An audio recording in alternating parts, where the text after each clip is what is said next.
Good evening, everyone. I'm John Williams, President of Principia College, and I'm welcoming you all to Wanamaker Hall on the college campus. Now, I'm actually sitting somewhere else, but it's my pleasure to welcome you. And before we start, I just want to give you a little update. We're well into the second week of a college fall term, and we're doing real well. Over 75% of our students are back on campus. Their choice, they want to be here.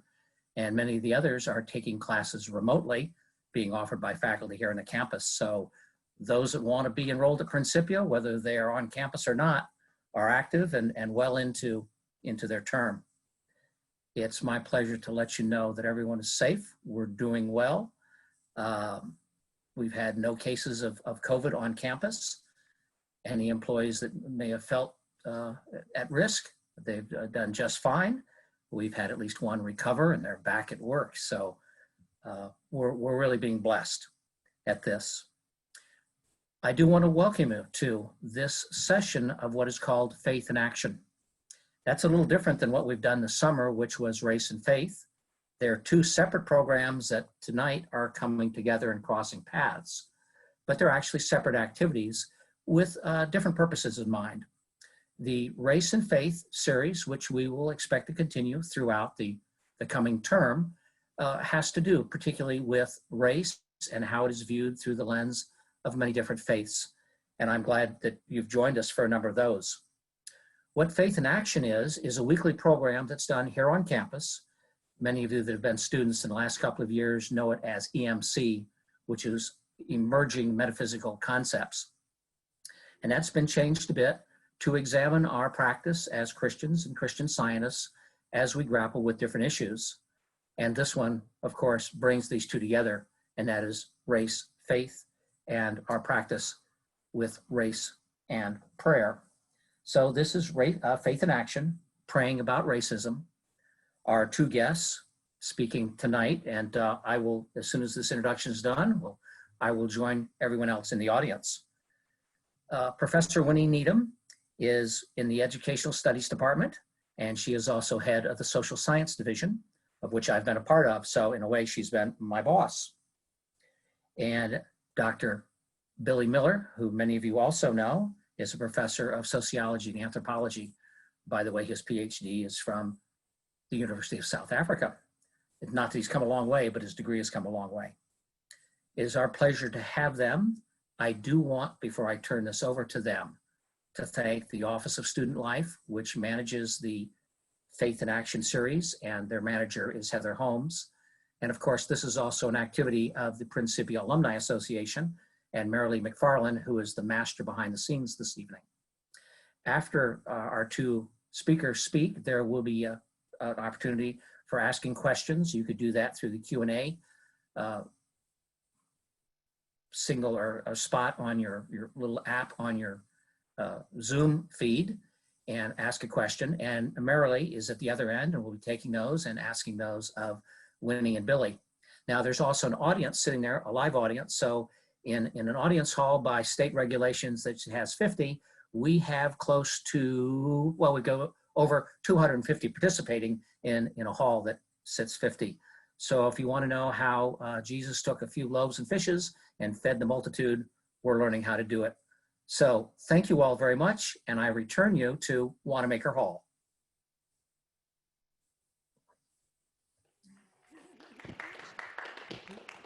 Okay, I'm setting our 30-minute timer. Let's see how this goes. Grab my clicker. All right, we're on. Welcome to Praying About Racism. We would like to establish at the get-go, we are not presenting ourselves as experts on this topic. We're just excited to get the conversation going. So we're going to do our best to spark the interest and get people excited, and we hope the curiosity keeps alive after all of this. And hopefully you'll be feeling like, oh, I had something I wanted to say too, because that's exactly what this is all about. So, do you want to say anything more about who you are? That's good enough. That's good enough. Okay, me neither. So, Billy, we wanted to talk about how we became friends. We found that important to know because so many people seem to have difficulty getting to know each other across racial issues, across gender issues, across professional issues. And we found it important to share that. You want to start with, I want me to start. I don't know. You go ahead. I got to know Winnie because she never seemed afraid of me. That is a big deal for Black people because white folks are so afraid of Black people. Winnie was genuine, and one of the best things about her is that she's a really good listener. She listens to me actively. She doesn't agree with everything I say, and she's humble, and she wanted to know about the African American experience. That took courage. And she's extremely courageous in that way, in that she brought it to me, let me get to know you. And the other thing she did with me and for me was she used a lot of her white privilege to push forth agendas that I may have had that other people didn't want to even listen to. But because of that, we're here tonight in many ways. So I want to thank her for that. And I have become her chica, her girl. Yes, I call Billy my chica. Hey, chica. So the thing that drew me to Billy was our collegial relationship to begin with. We are in the same division of social scientists. And one time in a meeting, Billy was just speaking truth to power. He said, you guys, when are we going to do something about this? He was specifically talking about LGBTQ+ at the time, and it just blew my mind because I realized, oh, this guy's about action. And it was a brave moment, and I thought, that's somebody that I want to join. I want to join forces with that man. And so I reached out to him, and our friendship just started to blossom. And I'm so grateful to Billy for the way that he was vulnerable and open and trusted me. And it's been a beautiful friendship. And I'm remembering the other point was that what Billy does is he doesn't just bring up issues that are, they're important.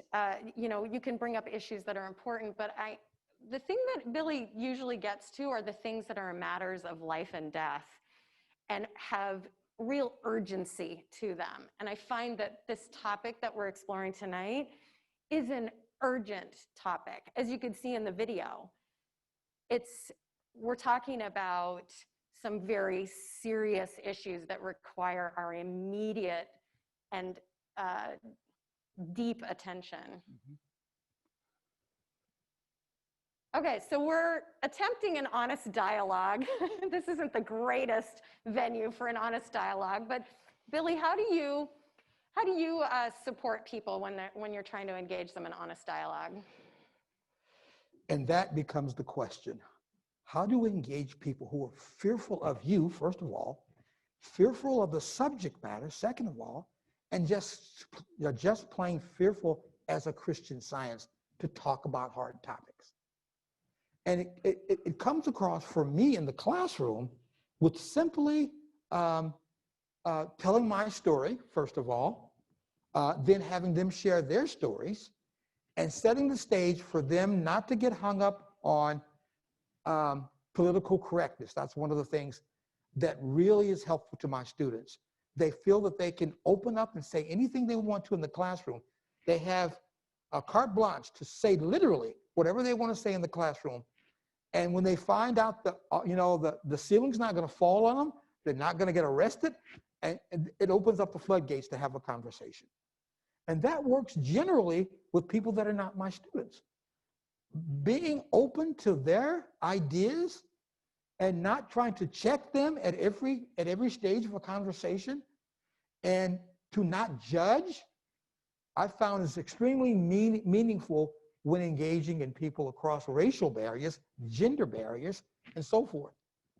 And so that's been my method, and it seems to have worked in the classroom at least. Yeah. And one of the things that we're hoping is that this isn't just about tonight, this is about ongoing, right? So as we all go out and continue to have these conversations, and I wanted to add to the judgment piece, I notice that when I'm in a situation that is uncomfortable, I have to really be aware of the thoughts that are coming up. And am I listening? Am I truly open? Am I willing to consider what somebody else is saying without immediately deciding what's wrong about what somebody else is saying? And I also have to be aware of the feelings that are coming up. I wonder if maybe while we were watching the video, that was a good example of the kinds of things that we can be aware of. I wonder what we were each thinking as we were watching that video. I wonder what we were noticing about the feelings that we were having during that video. And were they open-minded? Were they really engaging with the material? Or was it a form of judgment that starts to shut down the conversation? And I just want to say, if you liked the video, I picked it. If you didn't like it, she picked it. That's fair. For me, that video begs the question, which I think sets the stage for my query. As Christian scientists, we literally pray all the time. And the question is, if we're praying so much, what happens when people don't feel loved? And the second question becomes, you're a Christian scientist, where's that love coming from you? Where's that love coming from you if you happen to be of a different race? Because people haven't necessarily felt that. Where's that love coming from if you're of a different sexual orientation? People haven't felt that either. And love is a concept. Love, it takes, at least I think it does, you just can't pray about love. You've got to actually go out and demonstrate love. And the question is, are we demonstrating it, love? Because I think, for me, having been at Principia like forever,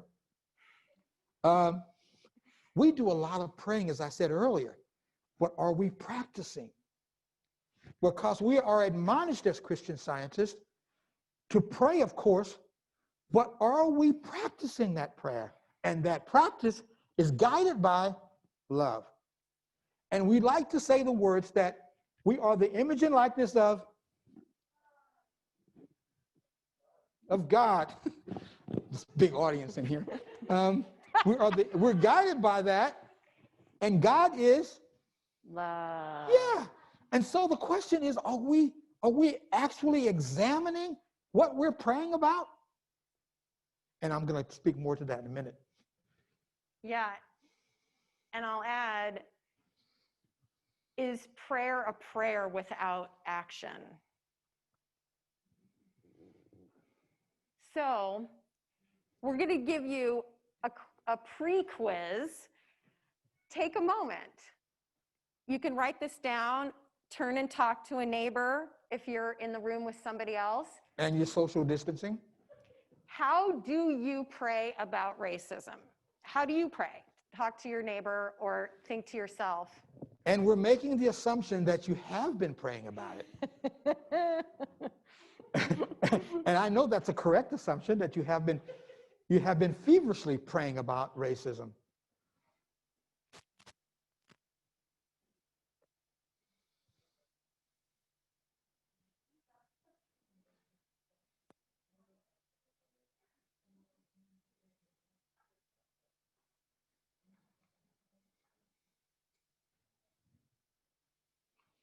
You guys talk to each other.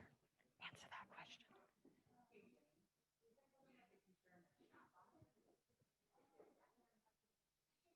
Oh, people can share in the chat box if they have ideas they'd like to write in. Do you have an idea? What? Oh, do That sounds like you. Oh, good question. We're going to talk about that next. Okay, we're going to pause you there. We had an audience member who anticipated the very next thing that we were going to talk about. How do you pray about racism if you're not sure what racism is? So we kind of anticipated that that might come up. Billy, what is racism? So this is a working definition for us. I don't need to read it to you. You can read this. Do I need to read it to the audience, the Zoom audience? I mean, you might as well. Okay, racism is an institutional or individual, intentional or unintentional belief or act of perceiving others as inherently inferior or inherently superior, based on the reification of race as authentic. When we talk about reification, we mean treating a concept, because that's what race is. Race is not real. That's how we got it correct as Christian scientists.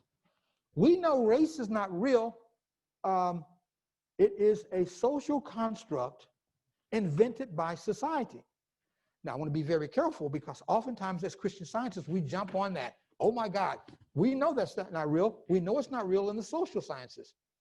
But we behave as if it is real. And when you behave as if racism is real, it is racism. Racism is very real. People are dying. People, as we know, we see this on TV every night now. People are dying because they treat race, this concept, as if it's real, as if people are different based on their phenotype, the color of their skin. And that's what's problematic. And we can pray about race as much as we want, but the next question is for us: how do we practice anti-racism? How do we practice not being racist? We have, and everybody in this room and in this audience, we've grown up in a racist, homophobic, sexist, classist society. How do you prevent yourself from being any of those things? And we have to assume that a lot of that has rubbed off on us, especially if we are the privileged. As a man in a sexist society, I have certain privileges that women don't. So that's a privilege that I have. As a straight man, I have certain privileges that LGBTQ people don't have. That's a privilege that I have. The question is, what am I going to do with that privilege? There's nothing wrong with privilege. It's what you do with it. Do you sit on the sidelines and don't try to advance the discussion? Do you take that privilege and accept it without advocating on behalf of the other, whoever it is? You stand back and keep status quo. Nothing moves forward to change society if we don't have a voice for the other.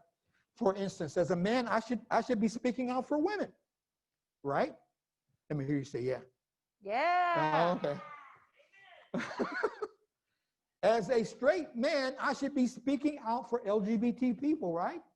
Because yes, I have a voice and I should have their back. And that's what we mean when we talk about the privilege and power that we have. And that takes some prayerful work to have the courage to speak out. Because one of the things we don't do, I find as Christian scientists, we don't ask a lot of questions. We do a lot of praying, and praying is really about making a request, or the other part of praying is about how we are giving thanks for something. But I think that we really need to begin to ask the question, what am I praying for? Okay, I'm going to pause you there because we're going to get there. I'm sorry, I keep talking. No, you're good, you're good. You told me to stop you though, so that's what I'm doing. Yeah, and if this concept seems new, it will be very difficult to read the lesson and find applicable metaphysical ideas. So part of what we are suggesting tonight is that there needs to be more familiarity with the way in which racism functions in your life, in society, so that as you are trying to pair it with metaphysical ideas, you'll have something to connect it to. It's impossible to pray about racism if you don't have a working knowledge of how it functions within our society. So, Billy, keep going. Okay. I believe, and I have the theses in this this conversation, that prayer can be dangerous. And here's what I mean. Especially praying by institutions. We prayed a lot, like I said earlier, at Principia. I'm wondering, what are we praying about? We prayed a lot during the times that we had a policy where we did not let LGBT people come on this campus, let alone be admitted to the campus. What were we praying about during those days? That's a question I want us to wrestle with. What were we doing at Principia when we finally decided to let the first African-American student come here? What was going on before that?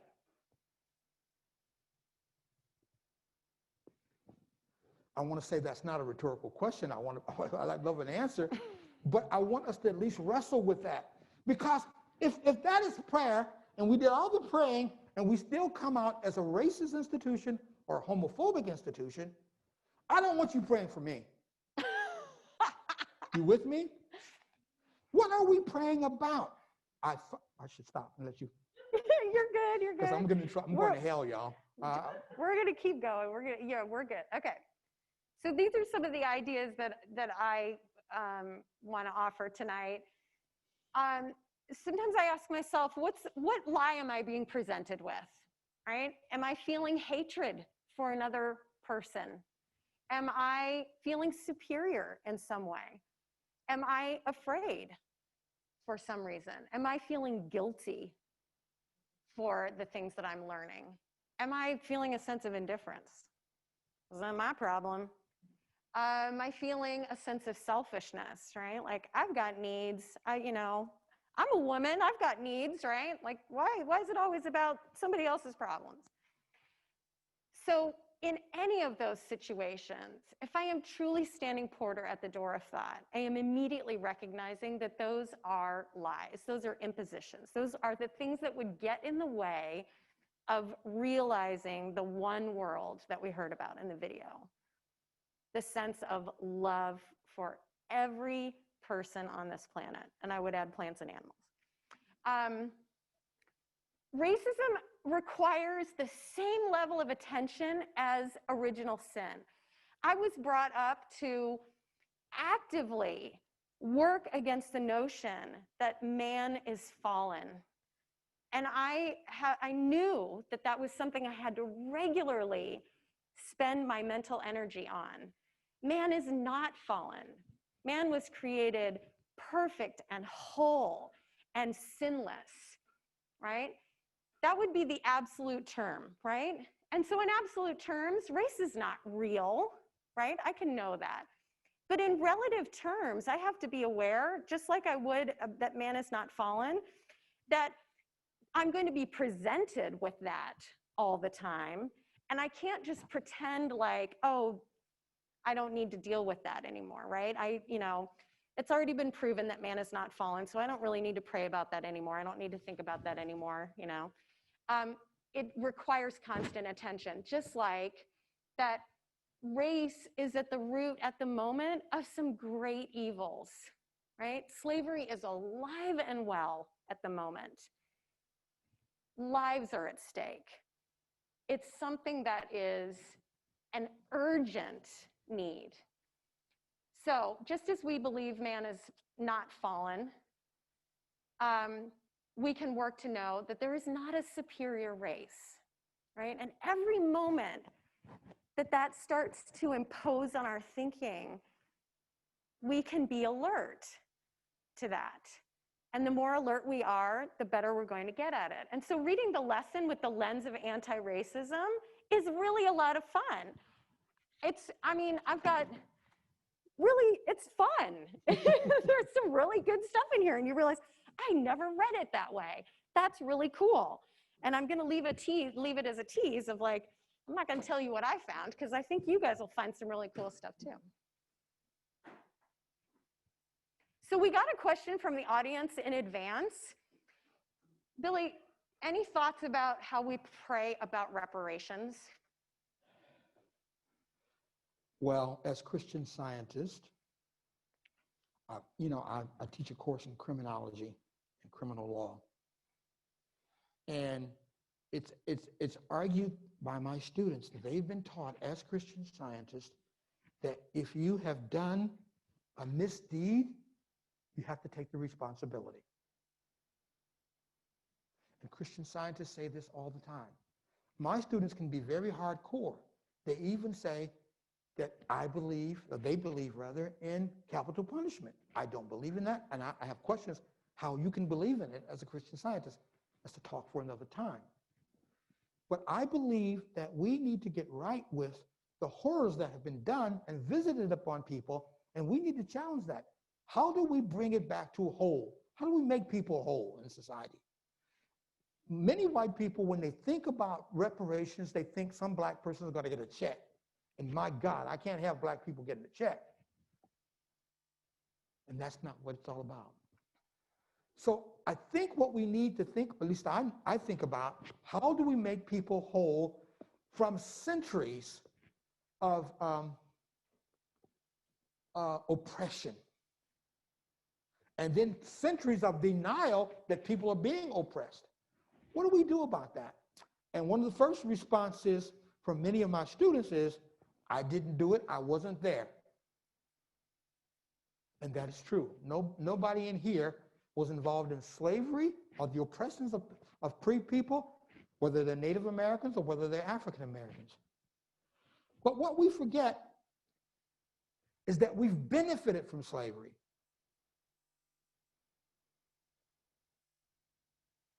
That oppression catapulted us as a society forward. And so even though we didn't do it, we've benefited from it. A lifetime of benefits. Our quality of life is developed as a result of what we've done to other folk. Native people and genocide in this country. We don't like to talk about it. As a consequence, we don't even pray about it. But we have to wrestle with those things. Because if it's a wrong, somehow we have to try to make it right as best we can. I'm not sure how that's going to look, but I think there needs to be a discussion about reparations. I think there needs to be ways in which we can talk about this, in which we don't get cynical about it and we don't get defensive about it. With my response. Yeah.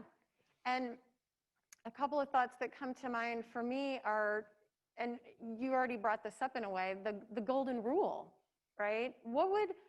How would I want to be treated? If I had several generations of family members who had been denied the right to buy a home or the right to get employed, the right to an education, a good education, would I want that for anybody? Would I want that for somebody else? No.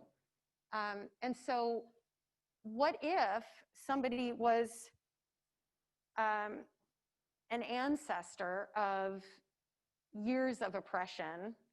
What seems right? And yeah. I would just add that we have to be critical thinkers about these things and not just willy-nilly come up with an answer without listening to the other. And I argue that because I believe that real prayer, authentic prayer, is about listening. It's about being empathetic, not just cynically just brush it off, because I've never heard of that before. I don't think people should get reparations or whatever it happens to be. So I just say, this is not going to happen because of those people, whatever the case may be, fill in the blank. We don't want to listen to people We don't want to have humility about horrors that have happened to people. In many ways, we don't even think it even happened. Or that it happened so long ago, what are they whining about? There's no critical analysis of that. There's no golden rule applied there. What would happen if it had been done to you or your family? One of the prayers that I have with my daughter every night is to do unto others as we'd have them do unto you. That's it. It's simple. I'm trying to raise her to believe in the golden rule, because it can't get much simpler than that. It doesn't come with a lot of bells and whistles. It is what it is. Treating people like you want to be treated. That's not complicated. And that's the prayer that we do every night. Yeah. I think when you and I were talking about this, one of the things that came to mind was the Beatitudes. And I was thinking about the video, and you'll notice that there are several images in there that point out, they put question marks on the price at a gas station, on the ticker of the stock market, on, I can't remember what the other ones were, but they were related to capitalism. And I wanted us to look at, oh, I can do this, just kidding, the Beatitudes, and what a different measuring stick this is compared to where the things that uphold racism, right? At the moment, I would argue that if you're not looking at this and you're just looking at society in general, I would say that really it would say, blessed is making a lot of money. Blessed is buying a lot of things. Blessed is standing on top of, stepping over somebody else on your way to getting what you want, right? If you look at our behavior in society, it doesn't always match up with what's really supposedly the thing that Jesus put forward to all of us as what is blessed. So blessed are the poor, those that mourn, the meek, those that hunger and thirst after righteousness, the merciful, the pure in heart, the peacemakers, the persecuted for righteousness' sake. If those are our actions, wouldn't that be an awesome thing to aim for, right? That would be prayer in action. But what happens is, I think we pray oftentimes to carry out our agenda. Praying that our agenda, whatever it is, your political agenda, your preconceived notions about people, we pray in that framework, thinking that our prayers will be answered, because that's how we have normalized some of this oppression in society. We don't want things to change generally, but we want to carry out our agendas. I believe that this is what I mean again by prayer is dangerous, because we're so caught up in being normalized, being part of society, that we don't want to challenge the things that are going on in society. We just accept it as true. We accept that, my God, those black people who are getting beaten up by the police, they must have done something wrong. Not to critically challenge it and say, wait a minute, there's a lot of black folks getting beaten up here. What's going on in our society? Because that's not my experience. The police are designed to protect and serve. We're at 30 minutes. What, how many minutes? I just wanted to let you know we're at 30 minutes. But okay. You keep going. You told me to tell you. That's why I'm telling you. Yeah, I instructed her to stop me, because folks, many of you who've had me in class know I will talk too much. But this agenda that we have is based on what we perceive as how societies should be, especially if you're part of the dominant group. You don't really want things to change because it's working well for you. I believe Winnie was asking me earlier when we were getting together, I believe the type of prayer that I want to model is by the Christian Martin Luther King. His prayer was to bring about courage in the face of oppression. That is and not just praying about it, but getting out and doing something about it. That's the practice of expressing love, which is God, and that is the practice that we're supposed to be best at as Christian scientists. Again, we're admonished to not just pray, but to practice Christian Science. This is where I ask us to inquire, what are we praying about? And is that prayer a legitimate prayer? Or is it a prayer to pray that my agenda, my political agenda, or whatever agenda you're carrying with you, that it's fulfilled? The other question about prayer is, when you pray and you're blessed and your prayers unfold and you receive your prayers, the question becomes, how do you know your prayer is answered because of the prayer that you used?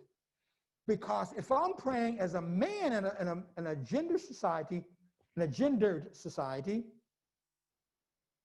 I'm praying for a possibility to happen. Do I, and it comes true, it's fulfilled, my prayer is fulfilled. How do I know I didn't get what I prayed for because I'm a man in a sexist society? We need to have to check that.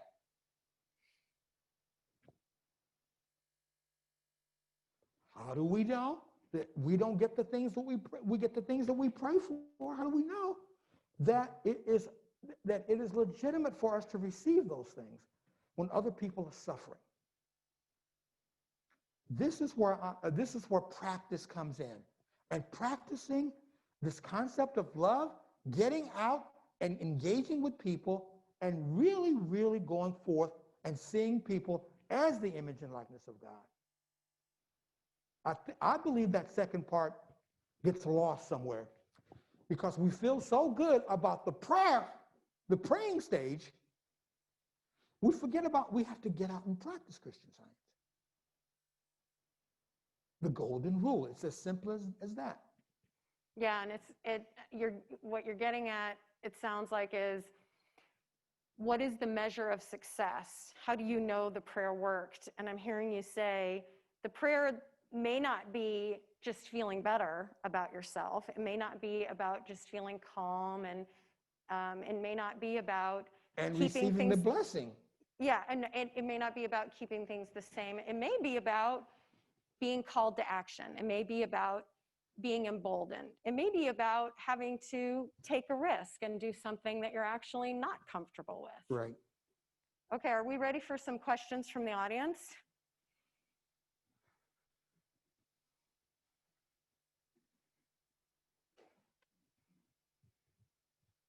So we have one that was submitted online. Many Blacks have been saying that they don't want whites to be colorblind. Rather, they want their African American culture to be understood and appreciated.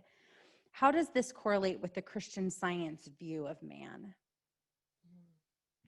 You want to speak to that? No, but okay, well, I'm going to start. My sister. I'm going to start, and then you'll take off. My experience with colorblind is that the assumption is that there's something wrong with seeing color. And so I guess I would ask, what's wrong with seeing color, right? I'm not the same shade as my husband, and he never tells me that he doesn't see my color, right? And I don't tell him I don't see his color. There's no point to that. It doesn't seem like a useful tool for loving my fellow human beings, right? Why would we want to work to see less of one another, right? And so then I have to ask myself, so what should I appreciate and love about people. I should love everything about them, their complete individuality, right? And that includes the color of our skin, the color of our hair, the way we move, right? Why, if we don't want to see color, then don't see anything else. Don't go watch how people dance. Don't listen to how people sing. It doesn't make any sense to me. And we are clear what that means in general. Good intentioned people, most often white folk, good intentioned people say, I don't want to see color. And oftentimes it's a distraction, because that means I don't have to talk about it. I don't have to get deep and dirty with it. I'll just say, I don't see anybody as a Latina. I don't see anybody as Asian. I don't see them. I see them as whatever you see them as. You're going to say it's as the image and likeness of God. What I would argue, are you demonstrating that in your life? Are you demonstrating, and how can you demonstrate that if you don't even understand that oftentimes that can be a racist statement, not to see my wholeness as a black man. And when you say you don't see this beautiful bouquet of humanity, black, white, brown, red, yellow, you become blinded by the love that has potential to show the world. And it becomes, like I said before, I don't have to talk about it if I don't see it. Y'all with me? And I think I would dig into, what is soul? What do we mean when we say God is soul? And how does man express soul? We don't just express it in ways that we can't see, right? We need to be able to see soul in all of the ways that we express it. The other problem with it is that for so long, we tend to think that if I don't see you as black in this case, if I don't see you as black, that means you're like me. I'm accepting and I'm seeing you just like me, but I'm not just like you. And it's in denial of all the trials that happened to me as a black man in society for you not to see my blackness or to celebrate the triumphs of my exposure to society, my contributions to society. Be careful of that. I know what you mean, but be careful of that, because you're not celebrating the full possibilities of people when you say, I don't see your color. Any other questions?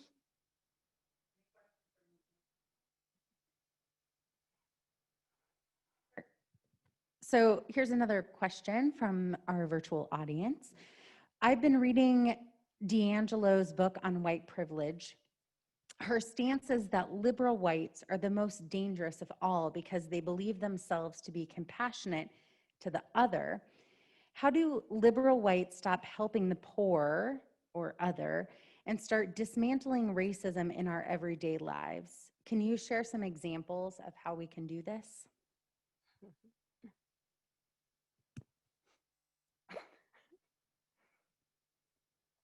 Can you repeat that, please, Mary?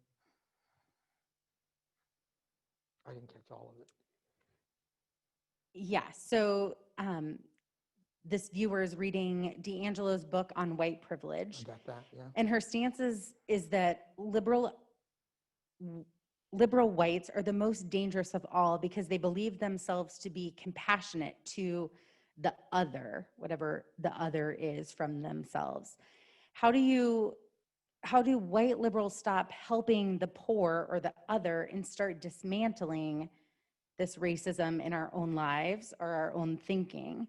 And what would be some examples of that?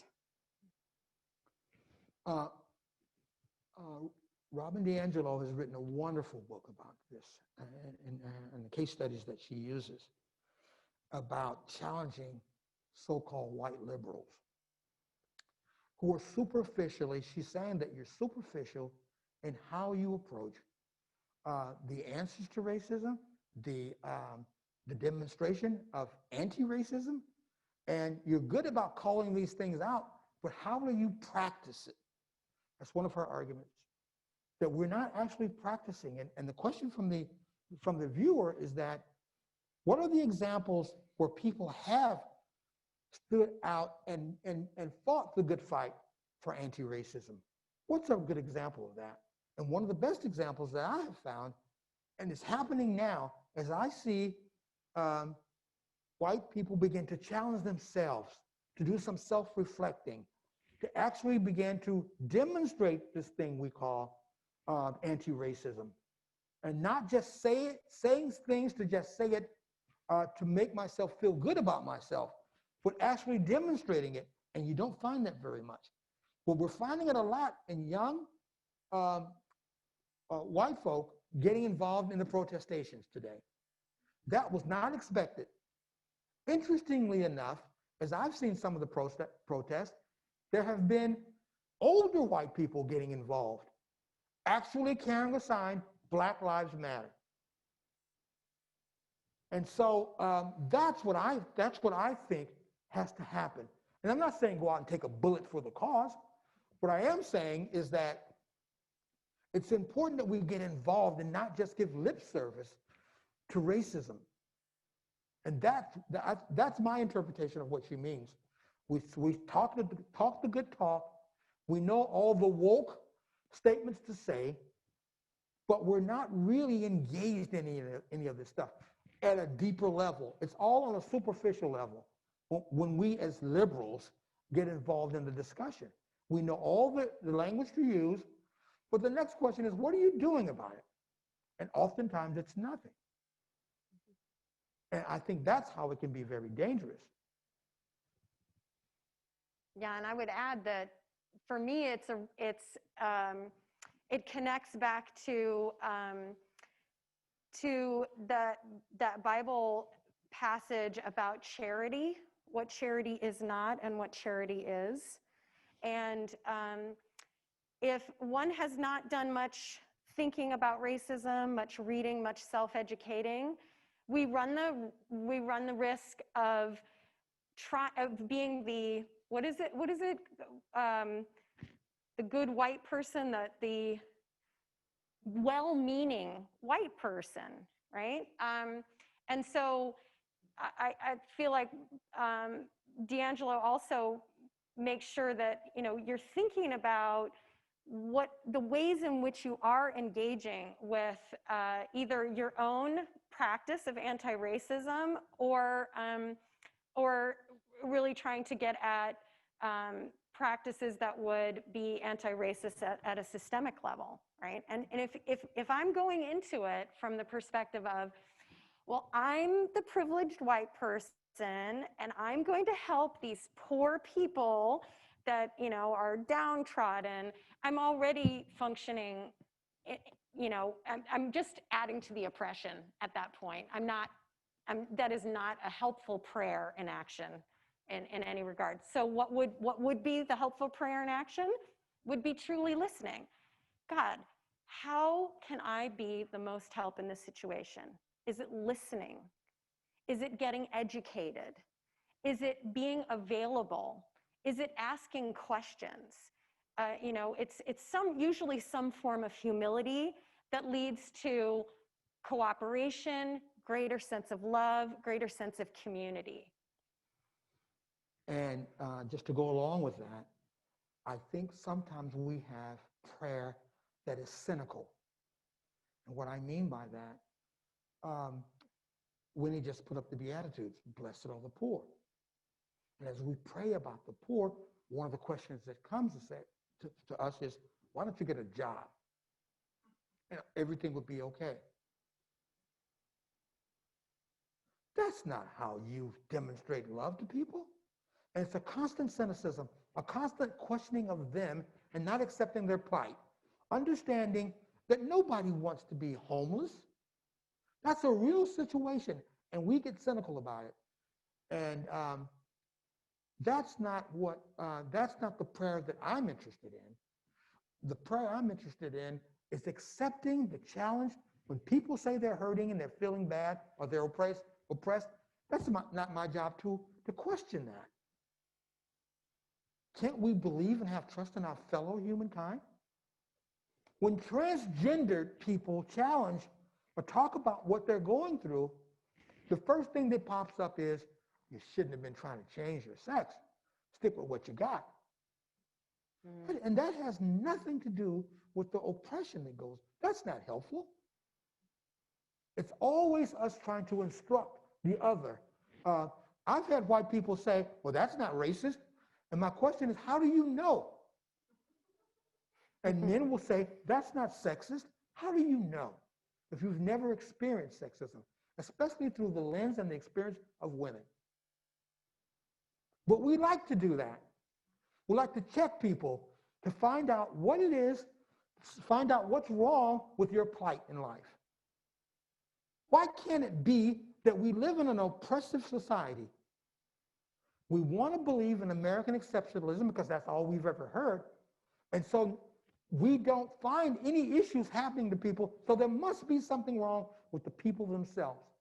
And I'm telling you, as Winnie just mentioned, it's a systemic challenge for racism, homophobia, and sexism in this society.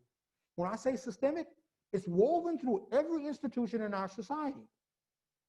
You can't get away from it. And that's the most horrific type of ism when it's institutionalized.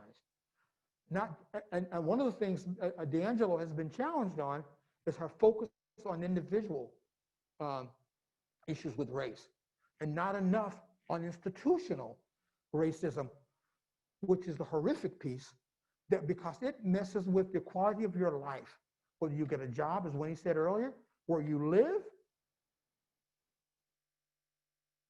And those are the things that we don't like to address.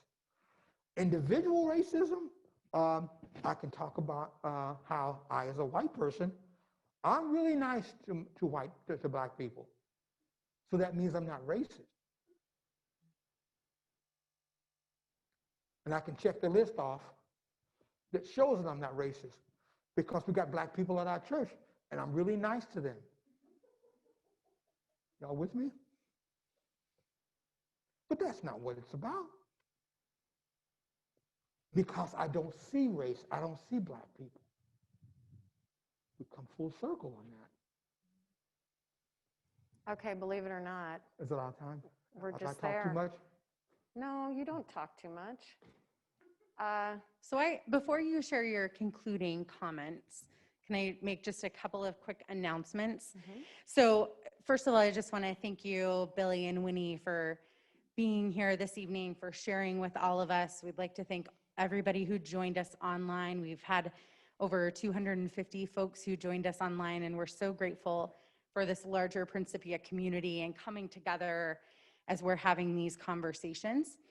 I'd just like to remind you that our next virtual event is on September 22nd with Dr. Barry Huff. And Dr. Huff will be talking about biblical messages of inclusion and God's infinite embrace. And that talk will be offered twice at both noon and 7 p.m. Central. I'll put the link to all of our virtual events in the chat box, but we hope that you can join us for that. We will also be sending out a recording of this talk tomorrow, along with a link to the slides, because I know a few people were hoping to look at the slides a little bit more. So thank you all so much, and thanks for being here, and thank you everybody for your questions. So now for your final remarks.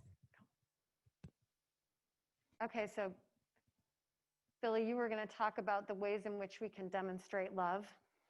I kind of mentioned it early on in my presentation, and that is we've got a great religion. It's great and grounded in love. Again, I keep advocating that love has to be practiced. You just can't pray about love.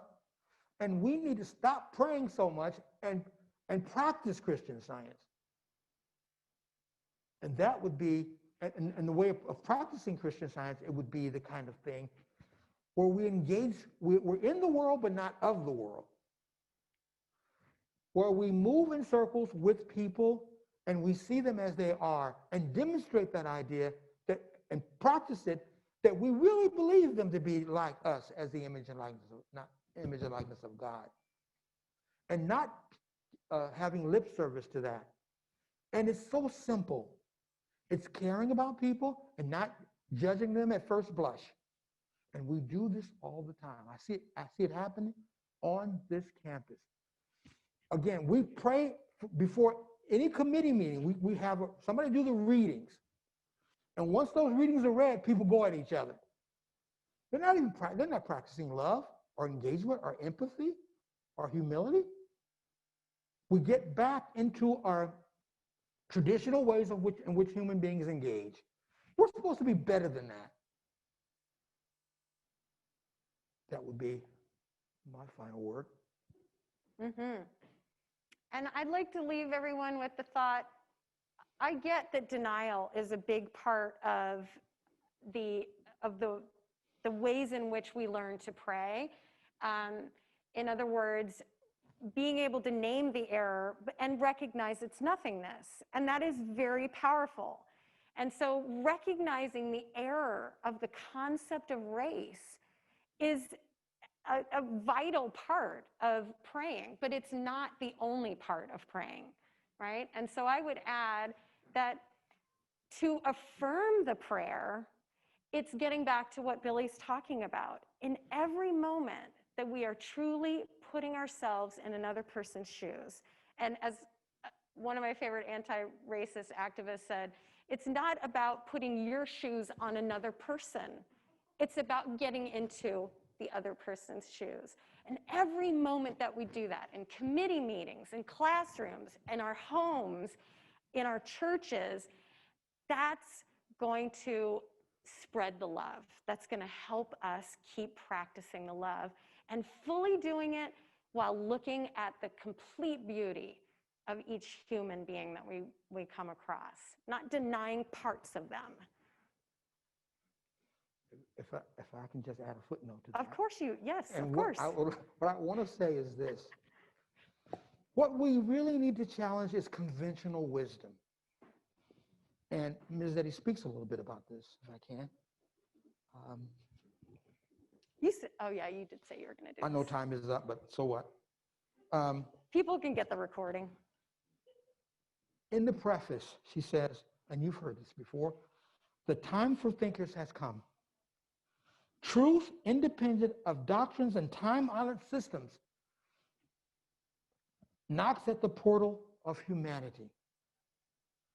And challenging all these institutions and not just accepting them because they're there, that's our goal, our mission, to be critical thinkers, to challenge the systems that oppress people. But we don't oftentimes, we just go along to get along, and we support these systems because we don't want to challenge them. We need to become more critical in questioning what's going on in our society, because it's not love. It's not love how we treat people. And that should be part of our, I think it should be part of our prayer, to challenge, to be able to ask the questions, to have the courage to ask the system about its oppression of other people. Okay, seriously, I'm done now. Me too. Good night, everybody. Thank you.